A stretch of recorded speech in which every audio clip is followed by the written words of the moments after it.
আসসালামু আলাইকুম। আমি বানাবো দারুণ মজার একটা তরমুজের ড্রিঙ্কস। এটা শরবতে মহব্বতের চেয়ে অনেক অনেক গুণ বেশি মজার। যারা একবার খাবেন অনেক দিন স্বাদ মুখে লেগে থাকবে। তৈরি করা খুবই সহজ, ঘরে থাকা সাধারণ জিনিসপত্রেই। তো আসেন দেখি শুরু করা যাক। আমি এখানে মাঝারি সাইজের একটা তরমুজের অর্ধেকটা ছোটো ছোটো করে কেটে নিছি, আর এখানে টক দই নিছি। টক দইটা আমি 3 কাপ দিচ্ছি, আর এর সাথে আমি প্রায় 1.25 কাপ মানে 3/4 কাপ চিনি ব্যবহার করব। যার যার পছন্দ মতো মিষ্টির জন্য আপনারা কম বেশি করে দিতে পারেন চিনি।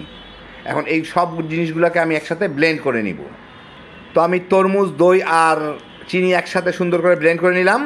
এখন আপনাদের আমি একটু পরিবেশন করে দেখাচ্ছি। এখন গ্লাসে কিছু বরফ দিয়ে,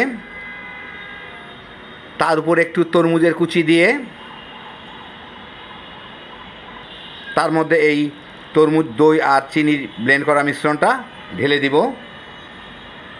আমি এখানে কোনো পানি ব্যবহার করিনি, কেউ চাইলে একটু পানি দিয়ে পাতলাও করে নিতে পারেন। পরিবেশন করব দারুণ মজার তরমুজ আর দইয়ের একটা ড্রিঙ্ক। এটা শরবতে মহব্বতের থেকে খাইতে অনেক বেশি মজা, বরঞ্চ বলতে পারেন এটা শরবত পেয়ারে আর কি। এই গরমের মধ্যে সস্তা এখন তরমুজ পাওয়া যাচ্ছে, খালি বানাইবেন, ইফতারের সময় তামা তামা করে খায় ফেলাইবেন পোলাপান নিয়ে। হ্যাপি জোশের একটা আইটেম। আল্লাহ আপনাদের সবাইকে ভালো রাখুন, সুস্থ রাখুন, নিরাপদে রাখুন। ইনশাল্লাহ বেঁচে থাকলে আবার দেখা হবে। ফি আমানিল্লাহ।